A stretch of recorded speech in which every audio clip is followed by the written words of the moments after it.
दिल्ली का Connaught place इलाका बड़ा फेमस। यहाँ की रीगल बिल्डिंग, जहाँ कभी बरसों पुराना रीगल सिनेमा हुआ करता था, ये भी बड़ी फेमस है।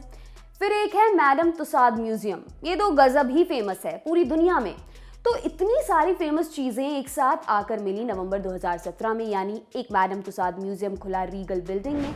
लेकिन अब महज 3 साल बाद ही ये म्यूजियम बंद हो गया है। वैसे तो ये मार्च में लगे लॉकडाउन के बाद से ही अस्थायी तौर पर बंद था, लेकिन अब इसे परमानेंटली बंद करने का फैसला किया गया है। इसे चलाने वाली कंपनी है मर्लिन एंटरटेनमेंट इंडिया। इसके जनरल मैनेजर एंड डायरेक्टर हैं अंशुल जैन।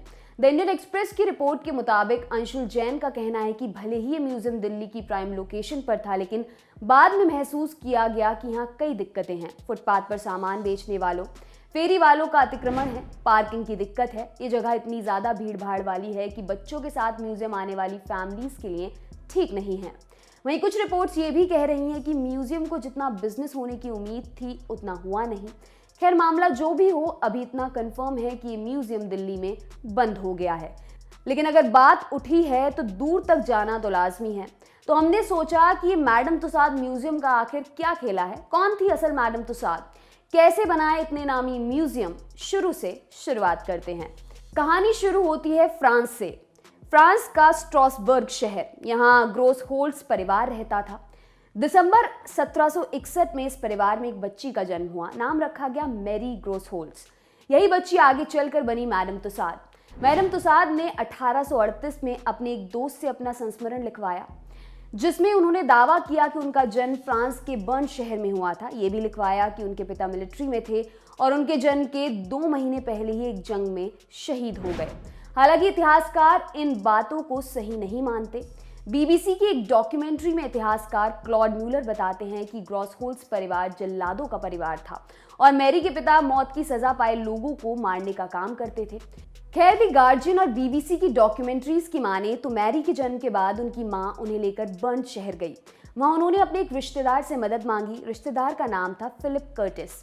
लोकल डॉक्टर थे और शरीर रचना विज्ञान पर काम करते थे। मोम के पुतले भी बनाते थे ताकि शरीर रचना पर ठीक से स्टडी की जा सके। मैरी की मां फिलिप के घर हाउसकीपर का काम करने लगी। छोटी मैरी फिलिप को अंकल बुलाती थी। उन्हें भी मोम के पुतलों में दिलचस्पी हुई। अपने अंकल से वो पुतले बनाना सीखने लगी और उनकी मदद करने लगी। फिलिप कर्टिस कुछ दिन बाद पेरिस शिफ्ट हो गए। साथ में मैरी और उनकी मां भी गई। यहाँ फिलिप ने अपने वैक्स स्टैचू के लिए एग्जीबिशन खोल लिया।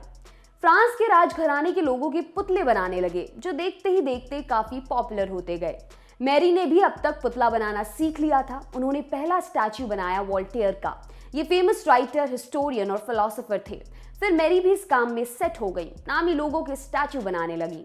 जब राजा की बहन को सिखाया ये काम, मैरी ने अपने संस्मरण में बताया कि उनका काम इतना ज्यादा फेमस हो गया कि ये बात राजा लुई 16वें तक पहुंच गई। राजा ने अपनी बहन एलिजाबेथ को भी मोम के पुतले बनाने का गुर सिखाने का फैसला किया। इसके लिए मैरी को अपॉइंट किया। मैरी ने संस्मरण में यह भी दावा किया कि राजा उनके काम से इतने खुश हुए कि उन्हें राजमहल में रहने का न्योता तक दे दिया था। खैर, इन दावों को भी इतिहासकार सही नहीं मानते। हिस्टोरियंस का कहना है कि मैरी का नाम कहीं भी किसी भी राजशाही दस्तावेजों में नहीं मिलता है। अब बारी फ्रांस की क्रांति की। 1789 में फ्रांस की क्रांति शुरू हो गई। मकसद था राजशाही को खत्म करना। राजा के खिलाफ विद्रोह हो गया। अब मैरी और फिलिप को भी इस क्रांति से थोड़ा डर लगा। क्यों? क्योंकि वो ज्यादातर राजशाही लोगों के पुतले बनाते थे और एग्जीबिशन में रखते थे, तो आम लोगों के सामने उनकी छवि राजा के हितैषी के तौर पर बनी हुई थी। द गार्जियन की रिपोर्ट्स के मुताबिक 12 जुलाई 1789 को लोगों की भीड़ ने राजशाही से जुड़े 2 नामी लोगों के पुतले एग्जीबिशन से निकाले और सड़क पर उन्हें घुमाया। मैडम तुसाद की आधिकारिक वेबसाइट के मुताबिक 1793 में मैरी को गिरफ्तार करके जेल भेज दिया गया। हालांकि बाद में उन्हें छोड़ दिया गया, लेकिन मैरी के ऊपर रिवॉल्यूशन को लेकर वफादारी साबित करने का प्रेशर था। इसके लिए उन्हें क्रांति के फेमस विक्टिम्स के डेथ मास्क बनाने पड़े।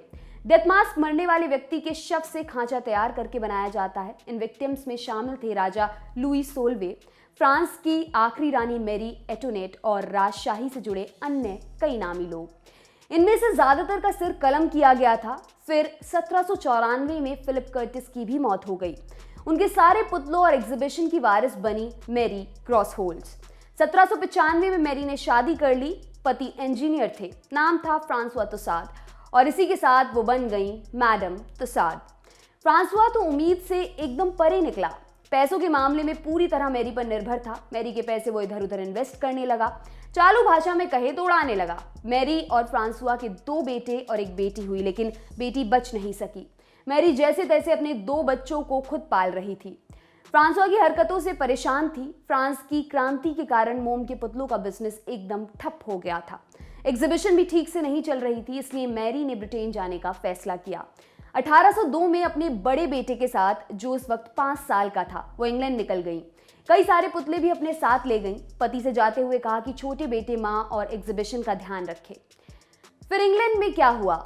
मैरी को न इंग्लिश बोलना आता था न समझना, साथ में एक छोटा बच्चा, नया देश, दिक्कतें कई थी। लेकिन मैरी का दिमाग एकदम व्यापारियों जैसा था। वो इंग्लैंड में जगह जगह घूमती रही, ज्यादा दिनों तक किसी एक जगह पर टिकी नहीं। मोम के पुतले बनाती गई, उनको एग्जीबिशन में लगाती गई। इतिहासकारों का कहना है कि मैरी ने फ्रांस के तानाशाह नेपोलियन के कई पुतले बनाए, जो इंग्लैंड में काफी पॉपुलर हुए। इतने कि नेपोलियन के पुतले मैरी के बेस्ट फ्रेंड बन गए। उनके पुतले इतने शानदार होते कि लगता अब बस बोलने ही वाले हैं। मैरी अपने एग्जीबिशन में सबसे ज्यादा पैसे खर्च करती थी एडवर्टाइजमेंट में। एकदम रॉयल तरीके से वो पर्चे बनवाती थी, बाकायदा उसमें हर पुतले की जानकारी होती थी। कोई एक पन्ने का पर्चा नहीं होता था, बल्कि एक बुकलेट होती थी। एग्जीबिशन के लिए भी मैडम तुसाद बड़ा सा कमरा या थिएटर किराए पर लेती थी। उन्होंने शुरू से ही अपने एग्जीबिशन की फीस काफी ज्यादा रखी थी, इतनी कि गरीब तबके का व्यक्ति देखने ही नहीं जा पाता था। यूनिवर्सिटी ऑफ लंदन की प्रोफेसर पमीला बताती हैं कि मैरी ने एक बार गरीबों के लिए भी अपना एग्जीबिशन खोला था। पोस्टर चिपकाया जिसमें लिखा था, गरीब तबके के लोग, वर्किंग क्लास के लोग आधे दाम में एग्जीबिशन देखने आ सकते हैं, लेकिन रात के केवल 9:15 से लेकर 10 बजे के बीच ही, क्योंकि 10 बजे एग्जीबिशन बंद हो जाता है। मैडम तुसाद का नाम और काम पूरे इंग्लैंड में फैलने लगा। वो कभी वापस पेरिस नहीं जा पाई। 1817 में उनका छोटा बेटा खुद उनके पास आ गया। दोनों बेटे मां के काम में मदद करने लगे। इतिहासकारों के मुताबिक बिजनेस पर पूरा कंट्रोल मैडम तुसाद का ही था। बेटे केवल उनके लिए काम करते थे। मैडम तुसाद एक एक पैसे का हिसाब रखती थी। एक डायरी थी उनके पास जिसमें वो रोजाना खर्च हुए पैसे लिखती थी। हिसाब की बड़ी तगड़ी थी। 3 दशकों तक ब्रिटेन में जगह जगह घूमकर एग्जीबिशन लगाने के बाद फाइनली 1835 में मैडम तुसाद लंदन में सेटल हुई। उन्होंने लंदन की फेमस बेकर स्ट्रीट के बीचों बीच madam Tussaud and sons museum खोला। कमाई अच्छी हुई, इसलिए फिर यहाँ से मैडम तुसाद कहीं नहीं गई। ब्रिटेन की पहली रानी विक्टोरिया का पुतला बनाया, जो रानी को बेहद पसंद आया। इसके बाद तो मैडम तुसाद पूरे लंदन में छा गई। राजघराने से जुड़े लोग अक्सर उनके म्यूजियम आने लगे। फेमस लोगों के पुतले बनने लगे और म्यूजियम में रखे जाने लगे। 1850 में 88 बरस की उम्र में मैडम तुसाद की मौत हो गई। उनके बेटों ने उनके बिजनेस को आगे बढ़ाया, इतना कि लंदन के अलावा अब यूरोप के कई हिस्सों में ये म्यूजियम्स हैं। अमेरिका, एशिया और ऑस्ट्रेलिया में भी इस म्यूजियम का इतना नाम है कि यहाँ जिसका पुतला लग जाए वो खुश नसीब माना जाता है। इंडिया के कई सेलेब्स के पुतले इन म्यूजियम्स में लगे हुए हैं। सोचिए, आज से 150-170 बरस पहले एक सिंगल मदर ने पूरा एम्पायर खड़ा कर दिया। मैडम की लेगेसी उनके जाने के 170 बरस बाद भी जिंदा है। आपके लिए खबर लिखी हमारी साथी लालिमा ने। मेरा नाम है दिव्यांशी। देखते रहिए ऑर्डिनरी। शुक्रिया।